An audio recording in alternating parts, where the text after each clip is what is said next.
كنت أتمنى لو كانت هذه القصة خيالية أو من زمن بعيد، لكن للأسف القصة دي حدثت في اليومين دول وفي أنظف البيوت زي ما بيقولوا، لو هنقيس بمقاييس البشر يعني في أحسن العائلات.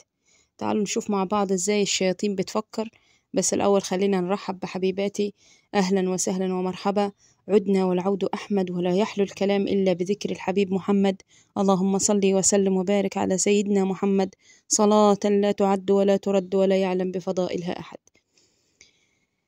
كان فيها بنات، راجل عنده تقريبا 55 سنة. الراجل ده كان بيروح كل يوم الغيط اللي هي المزرعة يعني، وكان بيحدوا في جواره، يعني في جاره كان ليه جار عنده تقريبا 35 سنة. المهم دبت صحبة كبيرة بين الراجل صاحبنا ده وهذا الجار، وبقت ايه بقى، أكل وشرب وأفراح ومناسبات وكله زي حالة معظم الناس، يعني محدش حاطط خيانة عند حد. المهم بقى تعالى عندي اشرب شاي بالليل، تعالى مش عارفة ايه. المهم كان الراجل الشاب ده كان بيجيله، وأخونا اللي هو عنده 55 سنة كان عنده بنات. كان من ضمن بناته ابنة اللي هي الكبيرة، اسمها ريم. ريم دي كانت متزوجة من ابن عمها اللي هو كان مسافر، وكان بجوار بيت أبوها. فكانت هي تقريبا مقيمة عند أبوها، يعني إيه، بيتها جنب بيت أبوها، فكانت على طول قاعدة عند أبوها. وكان بيجي بقى صاحبنا الشاب ده بيجي على شاي، على سهراية بالليل، على كده. ودبت صحبة كبيرة بين صاحبنا الشاب التلاتيني ده وريم. طبعا هو استغل طبعا غياب زوجها، ان زوجها طبعا كان مسافر، وهو استغل غياب زوجها. وريم كانت هي ريم، وريم بالفعل يعني كانت جميلة جدا.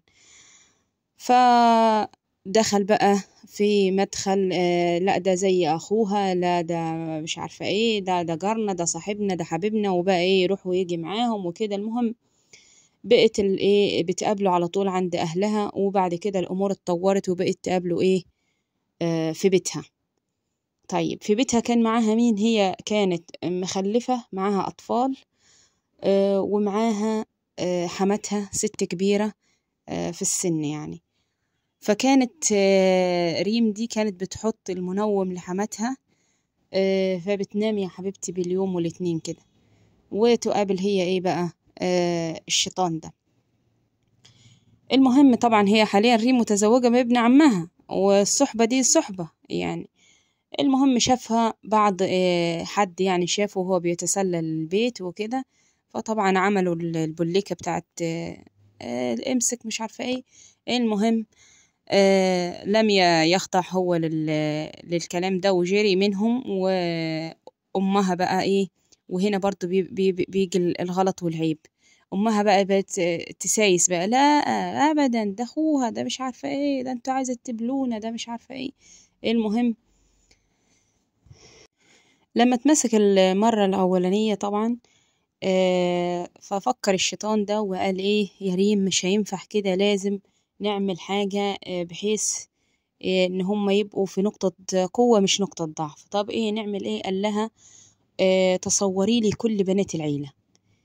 طبعا ريم في الوقت ده كانت محبوبة من الكل، يعني ما كانتش بقى اتفضحت بقى وخلاص، دهلزوا على أول الموضوع وما فيش حاجة يعني. فكانت بتستغل أي مناسبة، وكانت بتروح لبنات عمها في البيت. وطبعا البنات بتبقى في أريحية مع بنات عمها، يعني دي بنت عمي وجاية تقعد معايا وكده. وريم بتصور ويضحكوا ويهزروا مع بعض، وأخدت إيه صور لكل بنات العيلة. دي أول نقطة، يبقى كده صورت كل بنات العيلة. يسكت الشيطان؟ لا ما يسكتش. قال لها اغوي لي كل رجال العيلة. وفي النقطة دي بصراحة يعني أحسن، يعني أحسن كل من تسول له نفسه ويرى الحلال الحرام سهل، أحسن له الفضيحة. يعني لما عداد ستره يصفر فأحسن له الفضيحة. معذرة أنا بقول كده، بس يعني لما تبقى كبير وتبقى حد كبير وتبقى وتغويك يعني شيطانة صغيرة، يبقى بأي منطق يعني بأي منطق تحكم، وبأي منطق تقول، وبأي منطق تربي؟ لا حول ولا قوة إلا بالله. وفعلا مسكت أختنا ريم الموبايل وحطيته طبعا متعلمة الأستاذة، فحطيته في زاوية كده، وكانت تغوي كل من يسول له نفسه ويبص ليها. فيعني عملت شبكة في معظم العيلة إلا من رحم ربي، يعني وأسفاه. فدي يعني شفت الخطة، أول حاجة تصوري لي كل بنات العيلة، وتاني حاجة تغوي لي كل رجالة العيلة.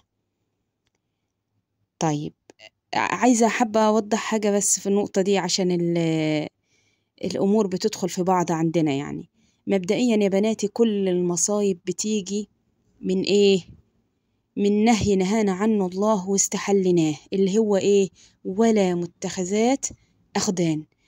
يعني البنات مفروض من ربنا قاعدة عملها إن إحنا ملناش أصحاب في الرجالة نهائي.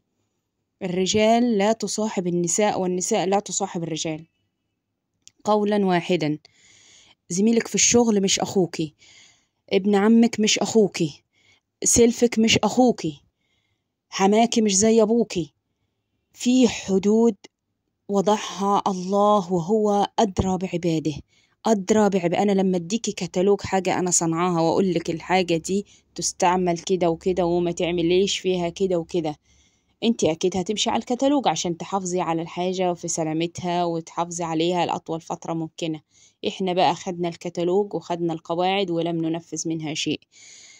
اللي هي متخذات أخدان، يعني ما تصاحبش البنات، ما تصاحبش حبيباتي اللي في سن اللي ضحكوا علينا وقالوا عليه مراهقة، ده اسمه سن تحمل مسؤولية. ولا متخذات أخدان يا بابا، ما ينفعش تصاحبي أي حد غريب. دي النقطة اللي مفروض أي أم تربي عليها بنتها. البنت ما تصاحبش ولد، البنت ما تصاحبش ولد، ولا الولد يصاحب بنت. دي أول نقطة حابة أتكلم فيها. تاني نقطة هقولها لكم، اللي هو بقى، اللي هو العلاقات الغير شرعية في الإسلام بصلها إزاي. الإسلام بيقول لنا من وضع، دي عقوبة العلاقات الغير شرعية، من وضع يده على امرأة لا تحل له بشهوة جاء يوم القيامة ويده مغلولة إلى عنقه، سلم يا رب. وإن قبلها قردت شفتاه في النار، سلم يا رب. وإن زنى بها نطقت فخذه وشهدت عليه يوم القيامة وقالت أنا للحرام ركبت، فينظر الله تعالى إليه بعين الغضب، سلم يا رب.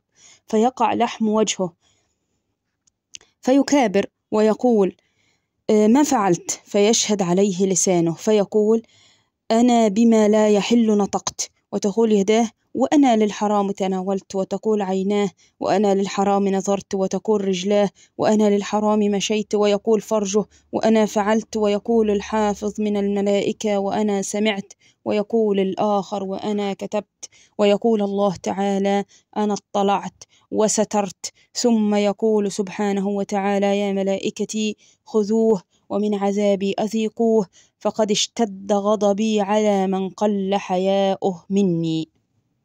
بعض الإناس يعني من البشر جعل الله أهون الناظرين إليهم.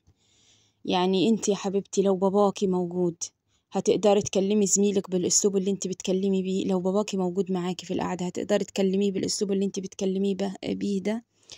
أو لو زميلك أو لو زميلك في الكلية أو أكيد هتحتاطي. فالله أولى أن تحتاطي، الله أولى أن توقريه. يعني احترمي شيبة أبيك في غيابه، واحترمي حدود الله، واحترمي حدود الله. والله والله والله اللي بيتكلم مع بنت في معظم الأحيان ما بياخدها، وبيخلوهم أرقام يا بنات، بيخلوهم أرقام، وبيتكلموا مع بعض. الشباب بيتكلموا مع بعض على إن بقى أنا عندي 1 و2 و3 وشوف الرسائل وشوف. احتاطوا يا حبيباتي، احترسوا يا حبيباتي. يا رجال، يا آباء، ما تدخلش بيتك حد. آخر بيتك عايز تقابل حد قابله برا، وإن قابلته تبقى تقابله في أوضة ضيوف، ولا تدخل عليكم النساء. البنات ما تدخلش شاي ومشروبات ومية ولا أي حاجة للرجال، لضيوف. يعني أنت قوم واخدم، ما تخليش أيا كان، ما تخليش البنت تقعد مع صاحبك.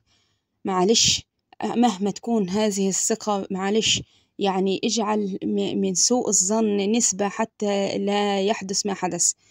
يعني الصحبة دي صحبة الرجال، انت مصاحب حد انت صاحبه انت بعيد عن بيتك، ما تطلعوش على أسرار بيتك. نكمل الحدوتة. صورت الأخت كل بنات العيلة في المناسبات طبعا، والبنات فاهمين يعني ايه صورت، وصورت بقى كل الرجال ودي أحسن. طيب عرفوا بقى رجال العيلة إن إيه، إن فلان ده له علاقة بريم، وبيدخل عندها البيت، وريم زوجها غايب، وإزاي وكيت وميت. وراحوا لأهله لعيلته، قالوا لهم لا ده انتوا احنا نقعدوكوا في ميعاد وندفعوكوا وما ندفعوكوش والكلام الفاضي ده. فقام صاحبنا الشيطان قال لهم مين اللي تقعدوا مين في مكان ده، انتوا اللي بتأتوا على عرضها، يعني انتوا اللي بتنالوا من عرضها. ومعايا إيه الصور طبعا، ايه ما قصرتش، بعتله كل حاجة سكرينات ولا ما اعرف ايه. المهم فوراهم الفيديوهات وقاموا زي خيبتهم، قاموا من القعدة زي خيبتهم. وأحسن واللي يختلف معايا في ذلك يختلف، بس انتوا رجال انتهكتوا عرضكم، لا حول ولا قوة إلا بالله. عرضكم عرض بناتكم وماشيين تطالبوا بيه من حد غريب، لا حول ولا قوة إلا بالله. أحسن فيكم. هذه نقطة. المهم طبعا عافانا الله وإياكم. أصبحت إيه بقى، فضائح مدوية، يعني أخبار الحوادث. والزوج المسكين ما جبتش سيرته ليه؟ هجيب لك سيرته. هو ما هوش مسكين للدرجة، يعني انت مرتضيتيش من زوجك شيء او نظرتي اليه ان هو قليل في شيء ما، في اي شيء بقى ما صدقيش في شيء ما، اطلبي الطلاق افضل. دي نصيحة لأي واحدة تسول لها نفسها ان هي تحلل الحرام بحجة ان زوجها لا يكفيها. زوجك لا يكفيك، اطلبي الطلاق. وإن أبغض الله عند الله الطلاق، لكنه أبغض الحلال عند الله الطلاق لكنه حلال. فاطلبي يا بنت الناس الطلاق، ولا تسولي لنفسك إن تحللي لها حرام. يعني اللي تكدني في الموضوع إن فيه بعض الإناس بينظر لريم دي بنظرة الشفقة، يعني ينظر ليها نظرة الشفقة. يعني أنا أراها شيطانة زي الشيطان اللي خطط لها ده، الله المستعان. زوجها بمجرد ما سمع وفاح الخبر، يعني في مسافة يومين كانت أمه وولاده عنده في البلد العربي اللي هو مسافر ليه. تكلف تقريبا يمكن $500,000 عشان يسافرهم في نفس الليلة، كان طائرة خاصة كان الله أعلم، فسافرهم في نفس الليلة.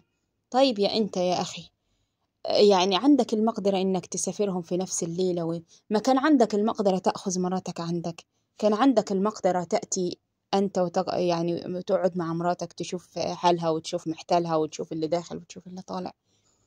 يعني النصاحة ما حصلتش إلا في هذه بعد ما تحدث المصيبة نفكر. طيب ما نفكر الأول. يعني إخوتي أنا لي أحبة في الغربة، أسأل الله أن يحنن عليهم وأن يرزقهم وأن يحفظهم بحفظه وأن يرزقهم برزق أولادهم يا رب. يعني جميعكم إخواني، فسبحان الله اجعلوا ذرة من سوء الظن. يعني سوء الظن يسلم، يعني مش شيء وحش ولكنه يسلم. فتش وابحث واسأل وانزل مفاجئ ومباغت وفكر، وأنت أدرى بأهل مكة أدرى بشعابها. فملخص الكلام حبيباتي، ما نأمنش ما ندخلش بيتنا حد غريب. طبعا زوجها أخذ مراته وولاده وبلغ فيها طبعا، يعني لمن تسول لها نفسها، هي حاليا عليها قضايا شرف. ويعني ربنا يحفظنا ويحفظ بنات المسلمين وأعراض المسلمين أجمعين يا رب. والله ما كنا نتمنى أن نحكي مثل هذه القصص، ولكن للأسف هي كثرت. ليه؟ لأن فيه عشم زيادة في الناس، طب ليه هو صور برضو ليه يعني كده؟ لأنه هو عايز ياخدها يا بنات، يعني هو عاوز ياخدها هي على ذمة رجل، فهو عايز ياخدها يطلقها وهو هياخدها. فطبعا يعني هتبقى صعبة على الناس إن هم يدوها له بقى، إن هو دخل خانهم بمعنى أصح. فيعمل إيه الشيطان؟ فلوى دراعهم. هي إلى الآن الأوضاع على ما هو عليه، يعني زي ما أنا حكيت البنت عليها قضايا وبياخدوها في النيابة والكلام ده تحقيقات، والزفت الشيطان ده سمعته ساءت أزيد ما هي سيئة. وأبوها يعني يعتبر شبه ميت حي. وأمها كل الناس قطعت علاقتهم بيهم. أنا بقول لك العواقب عشان يا حبيباتي تحتاطوا وتحترسوا، الأمور مش سهلة. ضعي حد في التعامل بينك وبين كل حد، بينك وبين أي حد لازم تضعي حد. أسأل الله العظيم رب العرش العظيم أن يحفظ أعراضنا يا ربي، وأن يحفظنا من شياطين الإنس والجن. يا بنات احتاطوا التليفونات زي ما هي نعمة كبيرة وفضل من ربنا علينا، إلا إنها يعني شيء خطير جدا. إن لم تتقي الله هيوديكي ورا الشمس. يعني يا بنات ذنوب الخلوات، اتقوا الله في الخلوة. انتي بتختفي من كل عيون البشر لكن عين الله تراكي. خلي بالك يا حبيباتي. اللهم صل وسلم وبارك على سيدنا محمد صلاة لا تعد ولا ترد ولا يعلم بفضائلها أحد. أسف إني أنا حكيت مثل هذه المواقف، ولكن هذا واقع يجب أن نحتاط منه. طب انتي بتعملي ايه يا بنتي هناء؟ أنا برميلكوا بوسة يا بنات، والله وحشتوني أقسم بالله. الله المستعان. أنا يا حبيباتي غسلت المواعين تقريبا في أول فيديو أو البوتاجاز اللي مش ناويله ينضف. وبعد ذلك ما وريتكوش غسيل المواعين، بس ركنت المواعين على البوتاجاز. بس كنت عايزة أوريكم فكرة. إيه هي الفكرة؟ إنك تاخدي شوية مواعين بشوية مواعين وتغسليهم وتركني على طول. يعني إيه؟ تحطيهم مكانهم، مش إنك تركنيهم جنبك إن هم اتغسلوا، لا ما تسيبوهمش، اركنيهم كل حاجة مكانها. وإيه تاني يا بنات؟ عملت إيه تاني؟ عملت الدهن اللي حبيباتي سألوا عليه. هم بيقولوا لي بتخزني الدهن. لا يا بنات والله مش موضوع بخزن الدهن. هو احنا على اساس ان بستخدمه كتير في الطبيخ وكده، وما بحطوش مع الاكل وحده يا بنات. ما ينفعش تحط وحده. انا بحط زيت من النظيف شويه او سمنه بلدي يعني. واحط عليها ايه قطعة من المكعبات اللي انا قطعتها دي، مكعبات صغيرة، وبحطه في التلاجة يا بنات. واول ما يجمد ايه بينشف ويبقى زي ايه مكعبات كده، مكعبات صغيرة تاخدي منها حاجة. حتى لو ما عندكيش لحمة او فراخ وحابة تعملي أكل للولاد، فأنت ممكن تاخدي نص مكعبة صغيرة أو ربع مكعبة وتحطيها على مية وتغليها وتحطي عليها توابلك. هتبقى شوربة أحسن من مكعب الدجاج اللي بنشتريه، لأنه خطر يا بنات. أنا سمعت إنه هو مش صحي خالص. هذه نقطة. النقطة التانية إيه؟ أنا ما بخزنش يا بنات للسنة ولا حاجة. هو ده. أنا كنت الدهن ده كان مركون في التلاجة، وباخد منه إيه في الفريزر، وباخد منه جزء بجزء. بس الفريزر ربنا يحفظكم ويحفظ السامعين بعافية. فأنا خفت على الدهن ده تحصل له حاجة فسيحته. لما تسيحيه بيقعد بقى في التبريد، يقعد كده بره. انت بتسيحيه وتحط له ملح وزيت وتركنيه، بيقعد زي ما يقعد بقى، يقعد فترة طويلة لحد ما ربنا يريد ونصلح ايه الفريزر. والطماطم طبعا صلصتها وهحطها في الفريزر يا بنات. الطماطم تتحط في الفريزر يا بنات. انت ليه بتشغلي الخلاط مباشرة؟ لان الخلاط جت عليه مية من بتاع الطماطم، فتقريبا لمس كهرباء ولا حاجة، فانا بخاف يعني من الموضوع ده، فاحتياطا عشان ما يخضنيش يعني. الله المستعان. ادينا كده ايه صلصنا الطماطم. اللهم صل وسلم وبارك عليك يا حبيبي يا رسول الله. أرجو منكم الاشتراك في القناة ودعم القناة يا بنات بالشير واللايك، ودعوة حلوة لكم بالمثل. شفتوا صوتي يا بنات النهاردة متغير، والله أخدت دور برد محترم من كمية المواعين اللي غسلتها يوم الأجازة، مع إني والله الولاد ساعدوني. بس أنا يعني يمكن لاحظته في الفيديو ده غيرت كذا حاجة. المية بقى مية كتيرة بتيجي على الهدوم، وفعلا ما احتطت منه. بس يعني الحمد لله، نسأل الله الأجر والعافية، وإنه يشفينا ويعافينا يا رب. أنا عشان أقدر أسجل الفيديو والله أخدت كمية مسكنات، الله المستعان. نسألكم الدعاء يا بنات، نسألكم الدعاء. اللهم صل وسلم وبارك على سيدنا محمد. كده صلصنا الطماطم وعملنا الدهن يا حبيباتي. وطبعا تمسحي مكان الطماطم لانه صعب في التنظيف بعد ما ينشف. يا حبيباتي الطماطم دي يا بنات تتحط في الفريزر لما تتجمد زي المية، تاخدي منها واحدة بواحدة تحطيها في التبريد، وتاخدي منها ايه على حسب الطبخ. لو اتسابت في التبريد تبوظ، اللهم بلغت. حبيبتي اللي بتقولي عندي قطة والله استحرمت ان هي تنزل ولادها في الجنينة. شوفي يا حبيبتي، الله المستعان، جمدي قلبك. شوفي انا عملت فحص